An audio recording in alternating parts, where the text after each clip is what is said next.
Hallo und ganz herzlich willkommen zu dieser neuen Folge von Quellweisheit, dem Podcast für deine spirituelle Meisterschaft. Ich bin Marlene Katharina und gebe dir Quellbotschaften aus dem höchsten Bewusstsein durch, die auf tiefsten Ebenen wirken. Denn es ist eine Schwingungsübertragung, die stattfindet und dich daran erinnert, was du wirklich bist. Wir freuen uns so sehr, heute hier mit dir, mit euch zusammen zu sein und das Wissen, die Wahrheit, das hindurchzugeben, das in euch ruht und aus euch herausquillt. So wie ihr wisst, zu sein, was ihr seid, es nicht aufhalten könnt, wenn ihr es erlaubt. So ist auch die Wahrheit in euch und quillt heraus aus euch. Ganz gleich, ob ihr in Worten ausdrückt oder in tiefer Weisheit fühlt. Die Themen, die wir ansprechen, die euch entspringen, sind zunächst einmal bezogen auf die Verantwortung, eine Vertiefung von dem bereits Verwirklichten. In der Selbstverantwortung, dem Übernehmen der Verantwortung für dich selbst, für dich als Selbst, primär durch dich hindurch und doch durch alles hindurch, erkennst du, dass der Blick nicht nach außen gerichtet ist, um das Außen zu begnügen. Der Blick erlaubt der Liebe ins Außen zu fließen, um sich im Außen zu treffen, mit sich selbst, dem Innern, das im anderen ist, das du auch bist.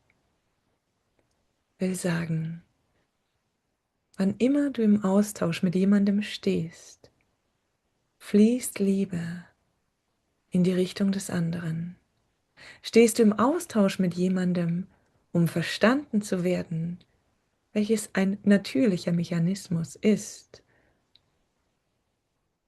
so weißt du, dass du etwas willst und kippst aus dir heraus. Denn du bist bereit, dich anders zu geben, um das zu bekommen, was du willst. Mitunter kann dies eine Zuhörerschaft sein, die du willst für deine Erfahrungen. Es kann ein Publikum sein für das, was du erkannt hast. Es kann das Gefühl sein, jemandem etwas mitgeben zu wollen und das Gefühl dessen zu haben, der mitgibt. Wir sagen, Verantwortung, Selbstverantwortung bedeutet mehr und mehr in die Ruhe, die Stille, das Selbst hineinzuschwingen,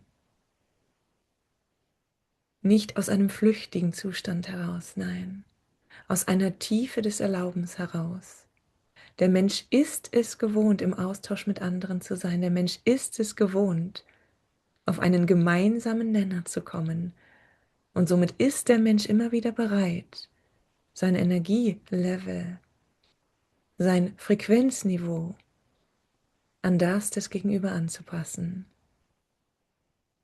Wir regen dich und euch dazu an, euer Frequenzniveau zu halten.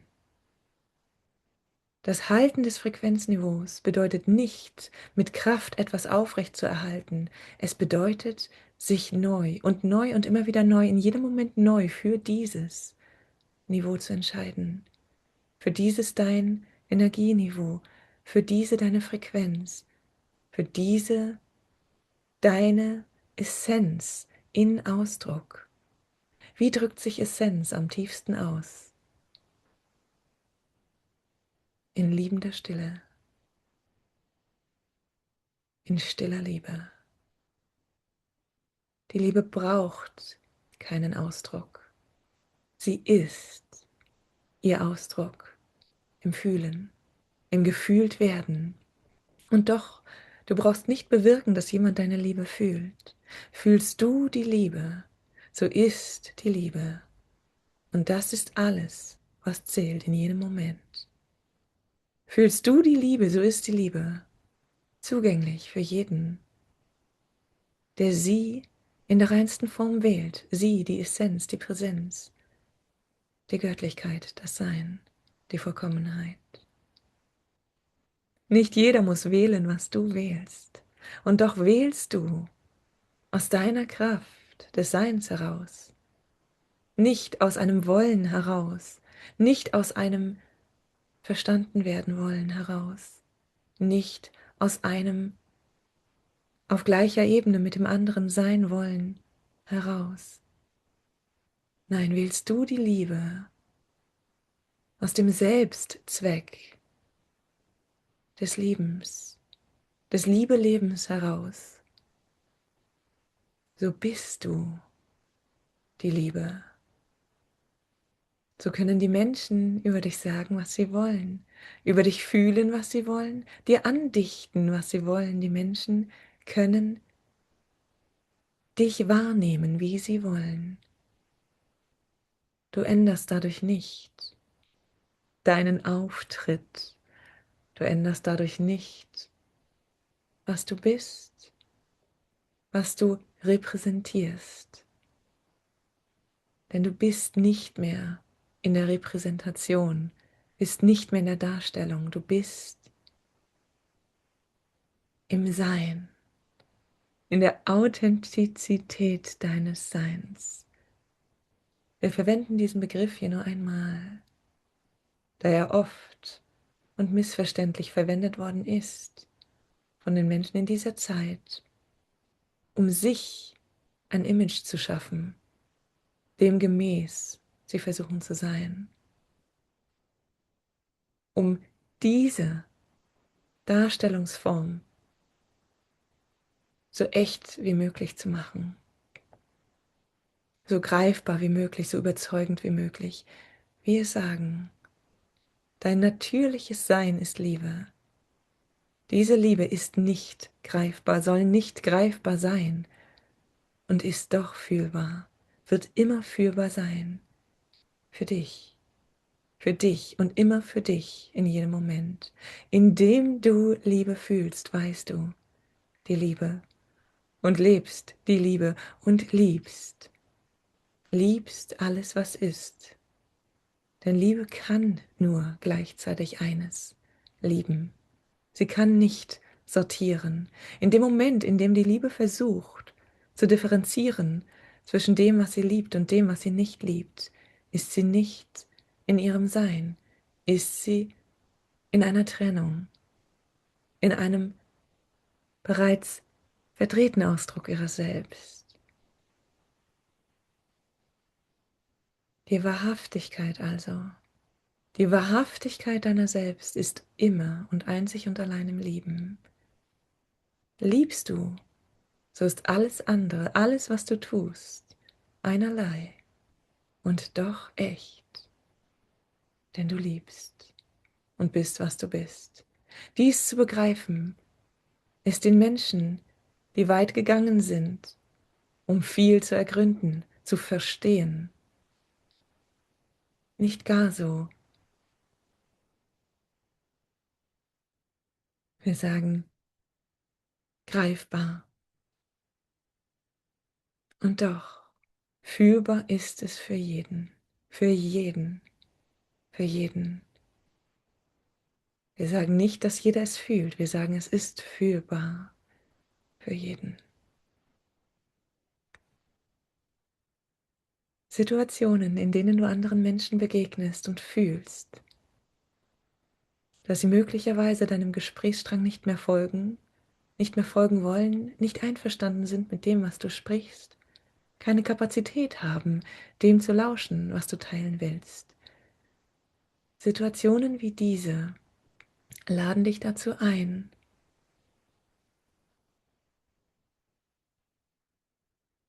die Tatsächlichkeit, die Wahrhaftigkeit deines Beisammenseins mit dem anderen wieder bewusst zu machen.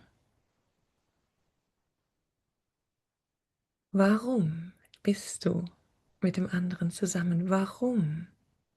Teilst du mit dem anderen deine Erlebnisse? Warum? Möchtest du, dass er dir zuhört? Möchtest du, dass er etwas mitnimmt oder dir eine Rückmeldung gibt oder in irgendeiner Form dieses Gespräch mit dir führt, aufrecht erhält, ihm folgt, teilnimmt? Warum möchtest du all das? Diese Frage nach dem Warum ist keine tatsächliche Frage, um dich zu analysieren. Es ist eine Frage, die dich zurückführt in deine Wahrhaftigkeit, die dich zurückführt in die Antwort, die Liebe ist. Warum willst du all das? Warum, magst du dich fragen, will ich das? Warum bin ich im Austausch mit diesem meinem Gegenüber? Und mit der Frage des Warum gibst du dir die Antwort der Liebe wegen. Mit dieser Antwort weißt du, dass du mit deinem Gegenüber kommunizierst, weil du liebst, dass du Liebe ausdrückst in der Kommunikation. Dieses Warum jedoch rechtfertigt für dich in diesem Moment dann nicht mehr, an irgendeiner Form des Ausdrucks der Liebe festzuhalten. Gehst du zu deinem Warum zurück, so gehst du auch zu dem zurück, was du wirklich, wirklich ausdrücken willst und kannst loslassen, das, worüber du gewohnt bist auszudrücken und Verbindung zu fühlen. In der Liebe brauchst du kein Band, kein Festhalten, keine Verbindung, die beidseitig zwei miteinander verknüpft. In der Liebe bist du eins. Du bist die Frequenz, die alles ist. Indem du sie fühlst, diese Frequenz, dein Sein, fühlst du auch das Einssein mit allem, sowie mit deinem Gegenüber. Die Praxis also, die wir jenen von euch ans Herz legen, die sich darauf einlassen möchten, ist, wann immer ihr fühlt, dass euer Gegenüber nicht folgen kann, nicht folgen will, in anderem versunken ist, mit anderem beschäftigt ist, haltet inne. Unterbrecht euch mitten im Satz. Lasst sein. Lasst sein und liebt. Indem ihr sein lasst und liebt, in diesem Moment euch unterbrecht, das Gewohnte loslasst, eröffnet sich euch eine Kraft, die von innen her kommt, eine Weisheit, die sich nicht durch Worte und Wissen ausdrücken lässt. Es eröffnet sich euch die stille Kraft der Liebe,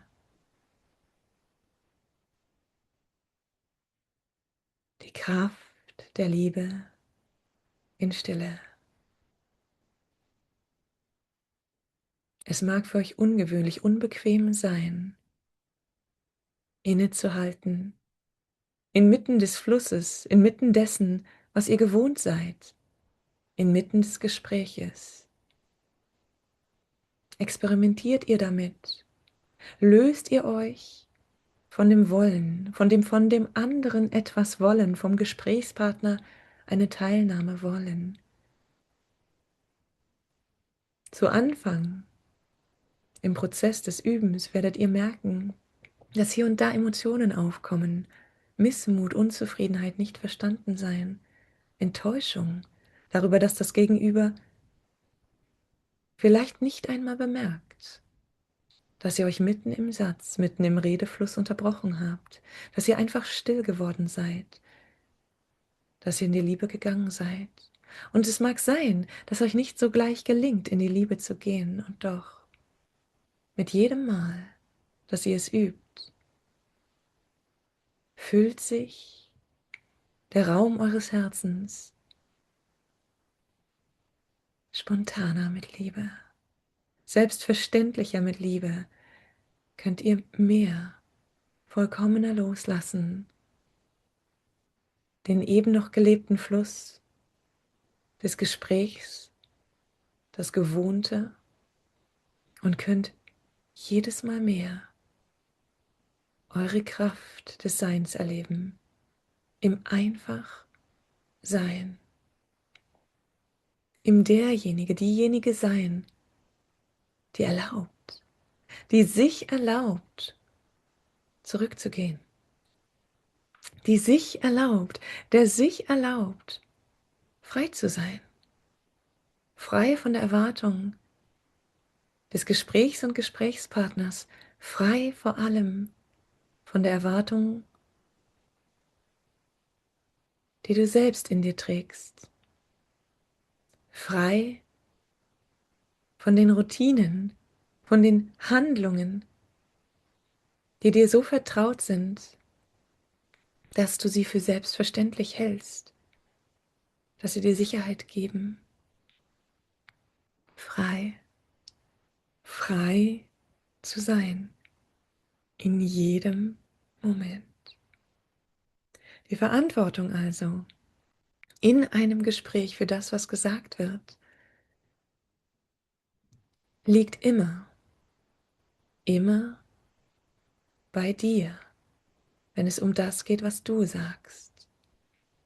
Sprichst du also mit jemandem und fühlst, dass dieserjenige dir nicht mehr folgt, so kannst du wählen, dein Gesprächsfaden weiter zu spinnen, weil du es liebst, zu sprechen.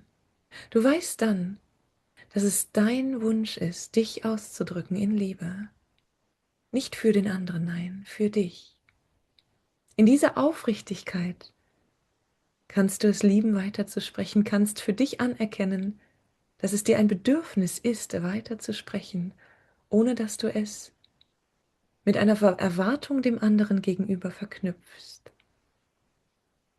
Du kannst auch wählen, still zu werden, die Liebe zu fühlen, den Moment des Nicht-Gehört-Werdens, des keinen Interessenten dir als Gegenüber zu finden, des den anderen in einem anderen gedanklichen Zustand wahrzunehmen,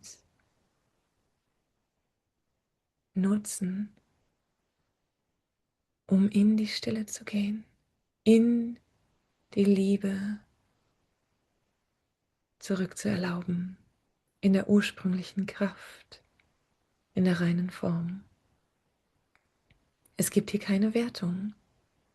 Es ist ein dir selbst eingestehen. Was will ich? Tue ich dies für mich oder für das Gegenüber? Wann immer du merkst, dass du etwas für das Gegenüber tust, so wisse, wenn du etwas für irgendjemanden tust, erwartest du ganz von selbst und automatisch, dass dieses Gegenüber irgendetwas damit zu tun hat, davon profitiert, dass du dem Gegenüber irgendetwas geben konntest oder es dir irgendetwas geben kann. Es ist ein Fass ohne Boden der Erwartungen, auch wenn es wie winzig klein erscheint. Wann immer du etwas tust und denkst, es für jemanden anderen zu tun, wisse, du tust es für dich. Wenn du es nicht offensichtlich für dich tust, da du weißt, dass du gerade reden möchtest, dass du gerade dich ausdrücken möchtest und einen Zuhörer brauchst, wenn du es nicht offensichtlich wahrnimmst und für dich offensichtlich tust, so tust du es unoffensichtlich, auf eine Weise, dass du willst, dass du derjenige bist, der dem anderen etwas mitgeben kann, dass du derjenige bist, der einen Beitrag leistet, dass du deine Selbstwirksamkeit fühlen kannst, dass du die Welt zu einem besseren Platz machst. einem besseren Ort, dass du etwas tust, was bezeugt werden soll, dass du etwas bekommst, dass du, will sagen, genau betrachtet wirst du immer feststellen, dass du irgendetwas mit all dem zu tun hast, was geschieht. Und dass du der oder diejenige bist, die daran festhält. Liebst du dein daran festhalten? Bist du in Frieden und Freude mit dem, was dein Bedürfnis in dem Moment ist? So kannst du loslassen von der Erwartung dem anderen gegenüber und kannst erfüllt sein durch das, was du erlebst, durch deinen Realitätsteil. Brauchst nicht diesen Teil in Verknüpfung zu bringen mit einer Realität, die du erwartest, die vielleicht nicht erfüllt wird oder die eine andere erfüllt, um deine Realitätserwartung zu erfüllen. Die Verstrickungen beginnen immer dann, wenn du denkst, du tust es für jemanden anderen. Bleib bei dir, bleib in deiner Selbstverantwortung, indem du weißt, dass alles, was du tust, selbst gewählt ist, selbst erlaubt ist, selbst erfahren ist und dass jede Erfahrung Reichtum bedeutet. Erfahrungsreichtum. Bleibst du auf diese Weise bei dir, so wird es dir nach und nach leichter von der Hand gehen, dich in all den Gesprächen von oben zu sehen. Es wird dir nach und nach leichter von der Hand gehen, dich zu erlauben in deinem Leben, durch das, was du sprichst, hindurch, durch ein Innehalten, durch Stille oder Ausdruck in Worten, Formen, Handlungen. Mehr und mehr wirst du in Frieden mit dem sein, was du tust, da du weißt, dass alles, was du tust, in dir begründet ist, dass selbst dein Reagieren auf einen anderen eine Erfahrung ist, die du gesucht hast, der du Raum gibst, Raum gegeben hast, um zu erleben, das Menschsein zu erleben. Du möchtest vom Menschsein überrascht werden, möchtest nicht einen Ablauf, der von A bis Z gesponnen ist und abgearbeitet wird durch deine Präsenz in deinem Leben, durch deinen Körper hindurch auf der Erde. Du möchtest die Abwechslung, möchtest die Herausforderung, möchtest das für dich noch nicht Bekannte, nicht Ergründete. Und so erlaubst du hier und da Ungewöhnlichkeiten in deinem Leben. Es mag sein, dass du etwas erlebst, bei dem du dich fragst, warum? Warum geschieht dies, da ich doch bereits so viel innerlich und äußerlich getan habe für mein Bewusstsein, für meine Harmonie mit dem Sein? Warum geschieht dieser Unfall? Warum passiert mir dies oder jenes? Warum zerbricht das Glas? Warum werde ich abgeworfen vom Pferd oder von einem Gesprächspartner? Warum? Warum geschieht all das, wenn ich doch bereits in der Harmonie verankert bin, mich bewusst dafür entscheide, dass alles für mich geschieht, mich bewusst als Teil der Harmonie wahrnehme? Warum? Dieses Warum ist des Menschen innewohnendes Bedürfnis zu verstehen. Das Verstehen jedoch steht nicht über der Liebe. Das Verstehen erlaubt eines, wenn es das tiefste Verständnis ist, nicht zu werten. Das ultimative Verstehen bedeutet, über die Wertung hinauszugehen, denn du kannst alles verstehen. Du willst alles verstehen, so willst du alles ergründen, möchtest herausfinden, warum dies geschehen ist, warum das Glas zerbrochen ist, warum das Pferd dich abgeworfen hat, warum der Gesprächspartner kein Interesse mehr an dem Gespräch hat oder sich gar bedroht fühlt. Wir sagen, nimm das Warum wahr. Nimm wahr, dass du ergründen möchtest und wisse, dass es wie eine Reise ist, die du machen kannst. Eine Reise, bei der du weißt, dass du zurückkehrst an die Stelle, an der du bist. Es ist keine Reise, bei der du fortschreitest. Die Frage des Warum ermöglicht dir zu verstehen. Sie ermöglicht dir jedoch nicht automatisch und eindeutig zu lieben. Wenn sich dir also die Frage nach dem Warum stellt, fühle die Frage und beantworte diese Frage dir selbst. Nicht über den Verstand, nicht über das richtig und falsch. Ich weiß es jetzt, jetzt bin ich gut mit dem allen, jetzt kann ich anderen sagen, warum dies geschehen ist und fühle mich nicht mehr schlecht damit. Beantworte deine eigene Frage nach dem Warum.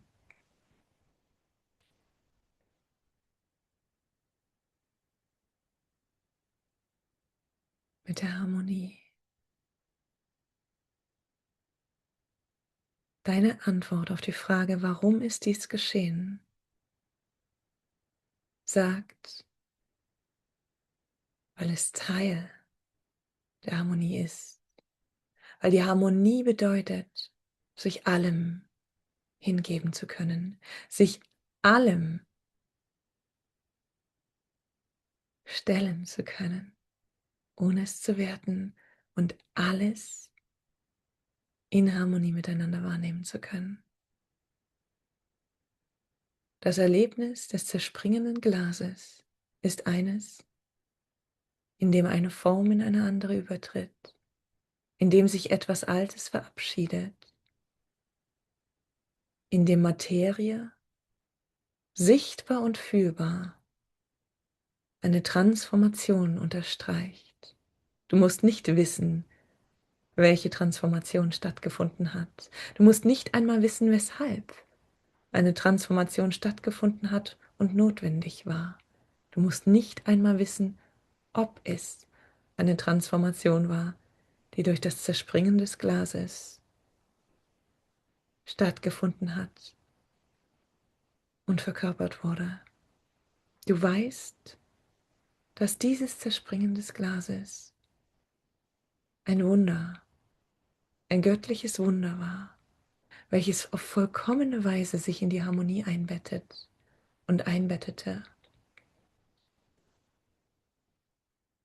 Jedes Theaterstück, das den Zuhörer unterhält, den Zuschauer auf bestmögliche Weise durch eine Geschichte führt, jedes Theaterstück hat seinen Reiz nicht nur in dem offensichtlich Harmonischen, es hat seinen Reiz auch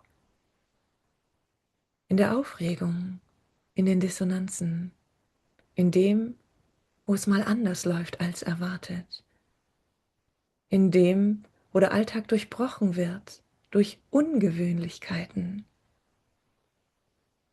Erlebst du eine solche Ungewöhnlichkeit, sei es in einem kleinen Unfall, sei es in einem Gespräch, das anders läuft als erwartet, sei es in einer Veränderung von etwas Vertrautem, erlebst du eine solche Ungewöhnlichkeit, so nimm sie an als ein Zeugnis der Harmonie, die sich in so vielfältiger Weise ausdrückt. Du hast immer die Möglichkeit, das Glas als halb voll oder halb leer zu betrachten. Du hast immer die Möglichkeit zu sehen, dass die Dissonanz Teil der Harmonie ist oder die Harmonie zerstört. Übe dich darin, alles als Teil der Harmonie zu sehen und mit deinem Warum nur eines zu verstehen, das du nicht verstehen musst und doch fühlen kannst, dass es ein Ausdruck von Liebe war, der dies ermöglicht hat, dass dir dieses Erlebnis ermöglicht, tiefer Liebe zu fühlen, tiefer zu verstehen und zu erlauben, dass Harmonie nicht bedeutet, alles zu kontrollieren, sondern alles anzunehmen, mit allem in Frieden zu sein und in allem den Ausdruck der Liebe zu wissen und somit zu fühlen. Die Frage nach dem Warum öffnet dir einen Triggerpunkt, um zu lieben und dich für Harmonie zu entscheiden. Warum ist dies geschehen? Um Harmonie zu verstehen, um zu verstehen, dass ich nicht verstehen muss, dass der Verstand nicht begreifen muss, um sein zu lassen und dass ich sein lassen kann in Liebe, ganz gleich, welches Ereignis sich ereignet.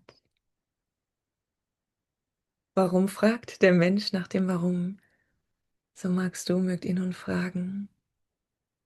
Der Mensch liebt es zu ergründen. Er ist auf die Erde gekommen, um sich zu trennen, aus der Harmonie heraus zu trennen, abzutrennen und zu ergründen, ob er eigenständig, abgetrennt von der Essenz, aus der Begrenztheit heraus Harmonie erschaffen kann,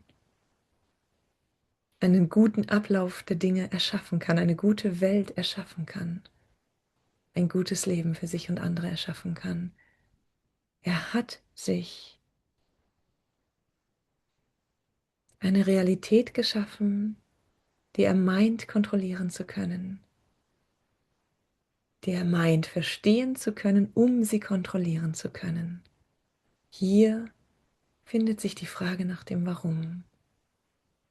Der Mensch denkt, wenn er nur versteht, so kann er kontrollieren. Und so sucht er zu verstehen, um zu kontrollieren. Wann immer sich dir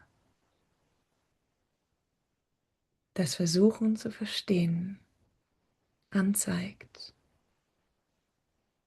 liebe dich, liebe deine Menschlichkeit, liebe deinen forschenden Geist und gib ihm die Antwort, die ihn ruhig sein lässt, die ihn im Frieden fühlen lässt, die Liebe, die alles ist. Gib ihm die Antwort, dass das Warum das ist, dass alles Teil der Harmonie ist und du dies erleben willst. In diesem Hier noch einmal erleben, dass auch das Harmonie ist. Bist du auf diese Weise verständig mit deinem Verstand? Bist du auf diese Weise liebevoll mit deinem Verstand, indem du ihn nicht abspeist und sagst, warum, warum? Wer fragt schon warum? Frag nicht nach dem Warum. Liebe einfach mit mir mit, indem du ihn nicht abweist, zurechtweist, sondern ihn verstehen lässt, dass das Warum nichts ist, worum er sich bemühen muss und es doch verstehen kann, nicht auf seine herkömmliche Weise, sondern auf eine Weise, in der er sein tiefes Wissen anwenden kann, das tiefe Wissen, dass alles in Harmonie ist und dies für dich dann Beweis führen kann und dir auf diese Weise genau diese Wahrheit unterstreicht. Wenn du auf diese Weise liebevoll mit ihm bist, so seid ihr zusammen in einem Boot, seid ihr zusammen in einer Realität, in einem Erleben, in einem Sein, in einem Lieben. Jetzt zieht zusammen an einem Strang der forschende Geist, der ergründen will, um zu kontrollieren, und das fühlende Herz, das liebt und in der Liebe weiß, dass es alles findet und alles führt und alles ist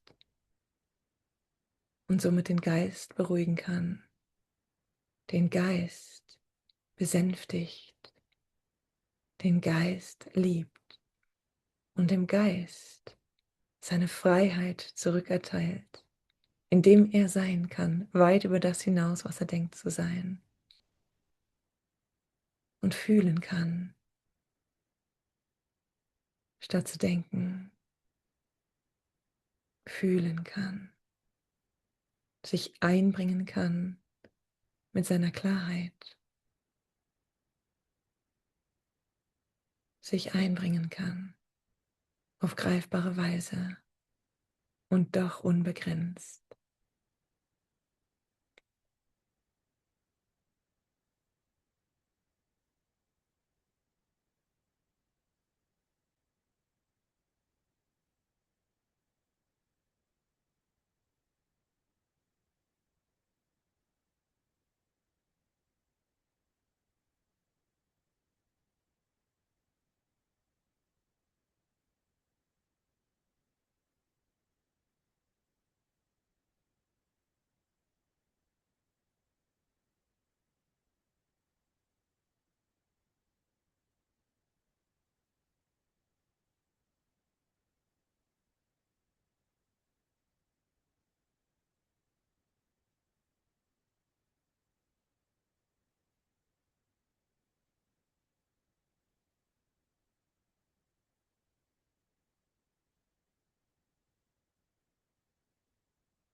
Fühle die Liebe in der Stille.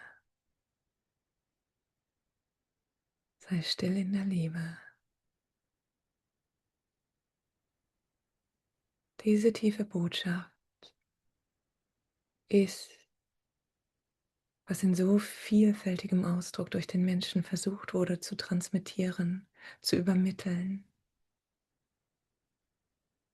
Das Geschöpf, welches im Hier und Jetzt unhinterfragt ist und lebt, das Tier, die Pflanze, der Baum, die Elemente, selbst die Gegenstände, alles, was dich umgibt in Form und formloser Form, welches nicht die Reflexionskraft in sich trägt, nicht ausgestattet ist mit dem menschlichen Meta betrachten können, vorstellen, sich etwas vorstellen können. Alles, das nicht damit ausgestattet ist, ist im Hier und Jetzt. Der Mensch hat gewählt, gewählt, dass er frei ist zu wählen zwischen Hier und Jetzt und dem vermeintlichen Nicht-Hier und Jetzt, dem Denken ans Morgen, dem Darstellen von Freude und Sorgen, dem Abbilden von Dingen, die möglich sind, gewünscht oder nicht gewünscht sind. Der Mensch ist das Zauberwerk, das Kunstwerk der Schöpfung, sich selbst in die freie Wahl zu stellen, in die freie Wahl, selbst darüber, empfunden, im Hier und Jetzt, im Moment zu sein oder nicht. Diese freie Wahl ist eine Illusion und doch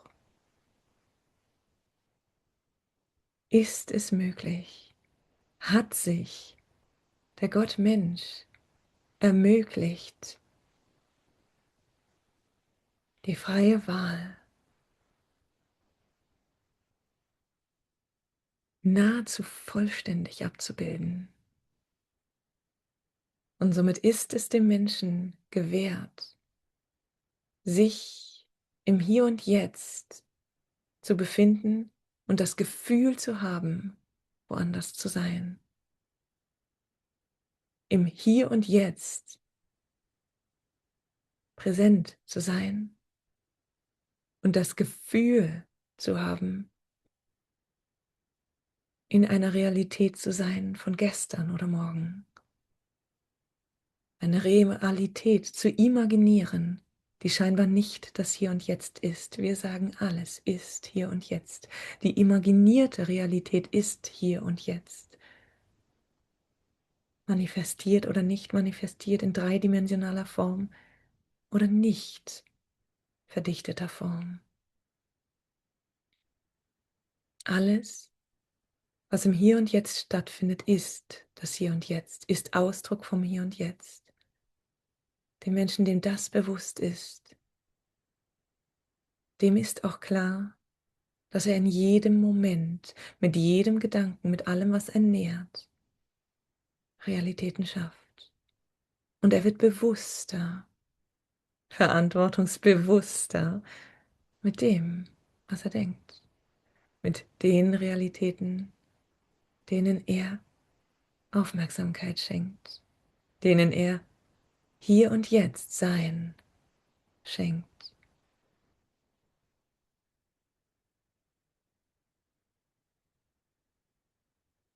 Aus dieser Getrenntheit heraus, aus dieser Freiwilligkeit heraus, das Hier und Jetzt scheinbar nicht zu leben, überall nur nicht im Hier und Jetzt zu sein, hat sich der Mensch auch erschaffen, das Hier und Jetzt auszudrücken, abzubilden, verschiedene Hier und Jetzt abzubilden, auszudrücken, fühlbar zu machen.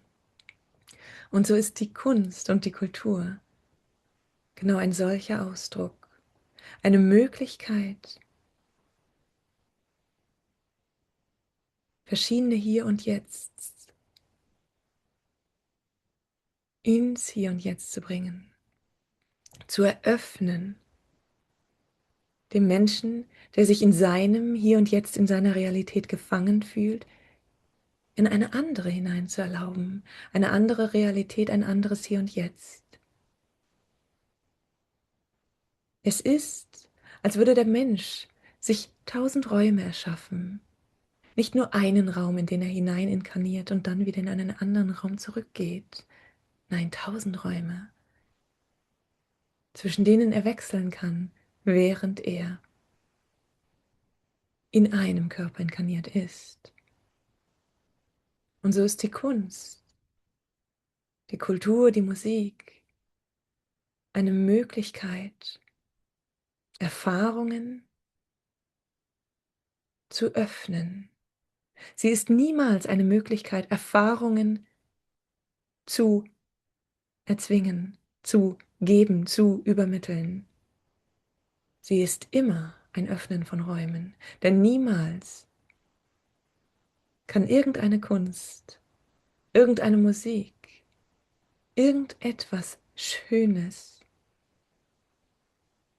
bezwingen, was es bei dem Menschen auslöst, kontrollieren, was für den Rezipienten passiert. Es ist ein Raum, der erlebt werden kann. Es ist ein Hier-Jetzt-Moment, der eröffnet wird, eine Einladung. Diese Einladung kann an einem Menschen nahezu spurlos vorbeirauschen. Und so ist es immer der Mensch, immer das Individuum, das sich darauf einlässt oder nicht darauf einlässt. Es ist nicht nur eine Imagination, es ist eine Realität, die eröffnet wird, die erlaubt wird, die hineingebracht wird. Es ist, als würde ein eröffnetes Bild in ein anderes fließen, als würde in einem Bild ein anderes sein, ein anderes angeboten werden. Und so kommt man von einem Bild ins nächste, von einem Raum in den nächsten, geht in einen Raum und in diesem Raum in einen anderen Raum. Betritt man einen weiteren Raum in diesem Raum, so weiß man, dass man bereits mehrere Räume im Raum betreten hat. Und doch verliert man sich in diesem Raum, in dem man ist, denn man ist immer, immer im Hier und Jetzt. Und es ist immer der reale Raum, der Raum, in dem man ist, auch wenn man weiß, dass es nicht der einzige ist, dass es nur ein Raum ist, den man betreten hat und aus dem man wieder heraussteigen kann. Hat man diesen Raum wieder verlassen, so ist der andere Raum, in dem man sich befindet, der Hier-Jetzt-Raum, der Raum, in dem man lebt und erlebt, in dem alles lebt und erlebt, die Frequenz, die gefühlt wird, nicht nur durch einen selbst, nein auch durch alles das, was einen umgibt. Und so sind die Wirklichkeiten. Sie können ineinander gebaut sein, können miteinander verquickt oder verschachtelt sein.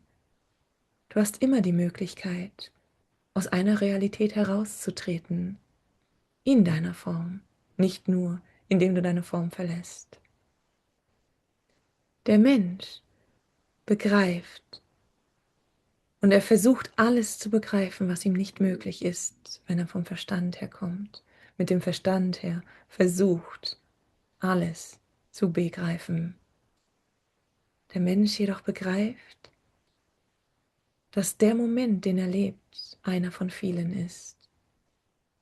Und so kann er auch begreifen, dass das Tier, welches scheinbar immer und fortwährend seinen Momenten ausgesetzt und ausgeliefert ist, nur in diesem Moment existiert und in jedem Moment neu, in der gewählten Realität dessen, der diese Realität wahrnimmt.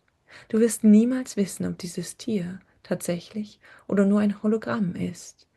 Du wirst es nicht wissen, denn du spielst in dieser Realität, in dieser Dreidimensionalität, du spielst. Du erlaubst dir zu spielen und erlaubst dir zu fühlen. Da du fühlst, ist es real. Nicht, da du siehst, nein, da du fühlst, ist es real. Und diese Realität, sie dient dir zur Freude, wenn du erlaubst, dass sie dir zur Freude ist. Fühlst du sie als Bedrohung? Fühlst du, dass es schöner wäre, einfach so im Hier und Jetzt zu sein, wie ein Stein, wie ein Tier, wie eine Pflanze, wie ein Stuhl? So magst du den Segen, den du hast, als Mensch alles wahrzunehmen, gleichzeitig wahrzunehmen, als einen Fluch empfinden, da du dieses alles nicht greifen kannst, da doch das Tier gesegnet ist, welches in dem Moment aus dem Moment heraus ist, gezwungen ist, aus dem Moment heraus zu sein.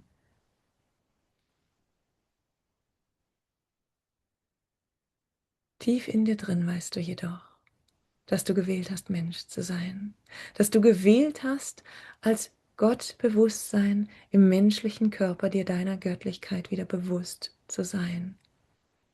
Und somit kannst du dir auch bewusst sein, dass all das, was um dich herum ist, ein Ausdruck dieses Bewusstseins ist. Dass du also nicht begrenzt bist als Tier, sondern dass du dich in dem Tier ebenso ausdrückst wie in dem Menschen. Im Tier, in dem Moment, ganz spontan in dem Moment, immer wieder neu in dem Moment. Als Mensch in dem Moment. Ganz in dem Moment, immer wieder neu in dem Moment. Du erschaffst dir jeden Moment. Als Mensch scheinbar bewusst, bewusster als das Tier. Und doch bist du im Allbewusstsein, so weißt du, du erschaffst dir die Realität, die du als Mensch fühlst, ebenso wie die, die du fühlst, wie du als Tier fühlst. Du erschaffst dir all das. Und du weißt, all das zu sein und weißt, dass du in dem Tier volles Bewusstsein sein kannst oder begrenztes Bewusstsein, ganz so, wie du es dir erschaffst, wie du es erlaubst. Oh, so oft drücken sich Seelen, einst als Mensch auf der Erde inkarnierte Seelen, durch Tiere aus, begegnen dir in der Form eines Tieres. So oft kannst du merken, dass das Tier weit mehr ist als das, was es scheint zu sein. Alles ist das, was du es erlaubst zu sein. Alles ist so begrenzt und unbegrenzt, wie du ihm erlaubst zu sein. Alles ist, und das ist die Wahrhaftigkeit von allem, Liebe. Alles ist und wird immer Liebe sein. Begreifst du diese Wahrheit, so sind alle deine Fragen beantwortet. Du magst spielen in dem Ergründen und Begreifen, welches dir Freude gibt, dein Leben bereichert, dich erfüllt mit Abwechslung und Abenteuer, mit Sicherheit und Selbsterkenntnis. Du magst spielen, doch du weißt, die tiefste Erkenntnis deines Selbst ist die Liebe. Wir lieben dich, wir lieben euch, wir lieben, denn das ist, was alles ist. Und damit sind wir für jetzt und hier vollkommen.